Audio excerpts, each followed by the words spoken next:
Chapter 1, Letting Go of the Past, 2003.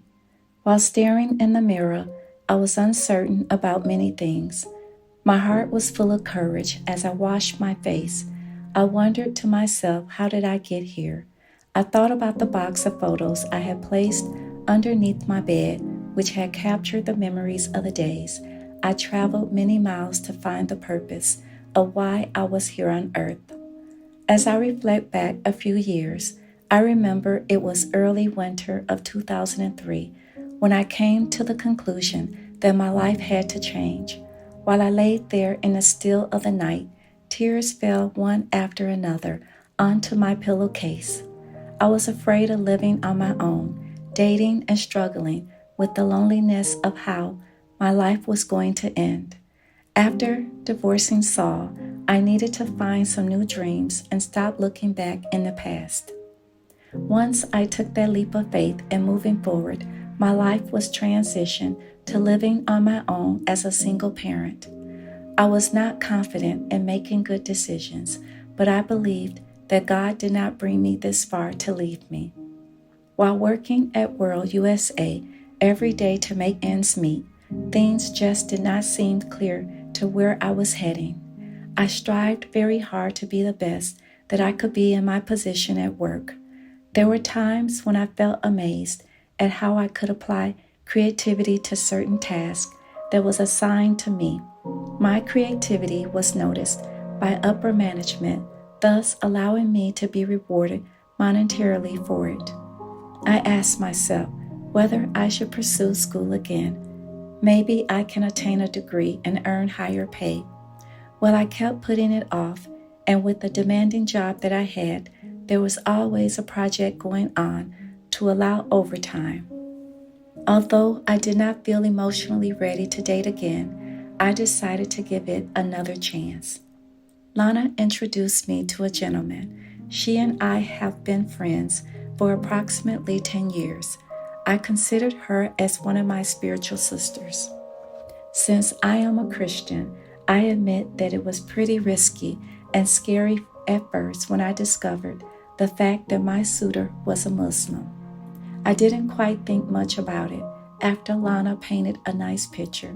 We dated for a while. Early one morning, after I woke from having an intimate night, I heard a voice speak to my spirit, "I am worth more than that." I paused for a second to think. I believed it was God letting me know that I do not have to give myself to a man who does not appreciate my worth or who is not worthy of my love. I thought to myself, who else would even care? It had to be God. Somehow I felt that it was a warning to my soul to keep moving on, even if it meant being alone for the rest of my life. During the process of ending things with Mr. Wrong, I prayed and asked the Lord to guide my life. I started noticing that something strange was happening. After finding closure between Mr. Wrong and me, I started reflecting on the type of men I had dated and why couldn't I find Mr. Right. I still felt that a man was a part of the remedy to making my life better. I daydreamed about having the security. The Lord put into my spirit a scripture from the Bible, Jeremiah chapter 29, verse 11. "For I know the plans I have for you, declares the Lord, plans to prosper you and not to harm you, plans to give you hope and a future." I didn't know anything about that scripture until recently, hearing someone at church discussing it in a Bible class. I pondered on the scripture and felt that there has to be some revelation to it that applied to my life because I was lost. I had no concrete dreams or plans. I was walking around in a fog, just going about my way and holding things together with wearing the mask. Deep down inside, I wanted to die. I tried to cover things up by shopping and staying busy, but again, at night, while being alone, I had no one to comfort me. I fearlessly had to face another world that was waiting for me in the dark. I felt horrified and vulnerable because of my past decisions. I did not feel strong enough to be around people. Therefore, I isolated myself. I started going to different plays and to dinner. I found some solace in being alone for the first time in my life. I channeled my thoughts on more positive things, such as being thankful for a nice place to live and for food on the table at supper time. I could have been in a bad situation, but God gave me a comfortable living where the landscape had several water streams. I loved hearing the sounds of the rushing waters outside my bedroom and living room windows. I found tranquility and peace when I would curl up and read a good book or meditate. I read stories on how other people received their breakthroughs and daily devotions. I started pursuing holistic health to relax the mind, body, and spirit. My favorite tape was 101 Ways to Transform Your Life by Dr. Wayne W. Dyer. I yearned to learn how to change my life for the better. There was a void within me, and love was what I wanted.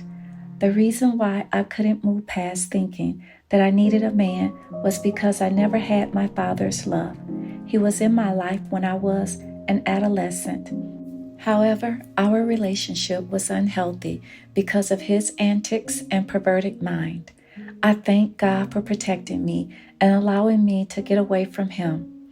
The abuse did affect me mentally and emotionally because I accepted superficial love and I did not know how a man should love me. I lacked knowing the difference between a healthy versus unhealthy relationship. The days that I carried my baggage hurt the most because I realized that I did not have a close, genuine friend to confide about the things that I suffered. I sought advice from different sources, and by the time I was alone, I was still confused. I had no idea what on earth I was still living for. At times when I felt completely bored, I knew who to call for some nightclub action. I had a few names left in my Rolodex of contacts that I talked to on occasions. I was relieved knowing that I still had the connection. I was running from myself by distracting my mind from facing all the disappointments and hurt that happened to me. When I slowed down to think about my life, I started harboring feelings of distrust and anger. The outside of my life appeared fine. I had the job and intelligence to mask the pain. However, the mask was no longer working. It wasn't the cure that my soul longed for. Life did not seem fair. I did not have the strength to let go of people whom I had gotten entangled with when I first got into the mix of things in Chicago. I was sociable and had an optimistic personality.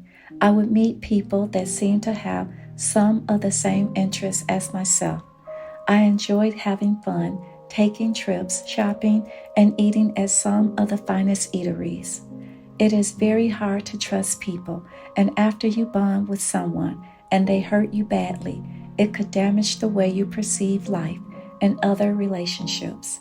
Since experiencing some of that pain, in addition to letting go of the past, I needed healing and a new life. I struggled with surrendering. I started reading the Bible faithfully to gain more wisdom. One morning I woke with a heavy feeling in my heart, as though I was at the bottom of the ocean. I felt that it was a sign from God because nothing was going right in my dating life. After spending more time reading the Bible, that's when I started to believe that God had finally gotten my attention. I stopped running because I could see that something different was taking place within me.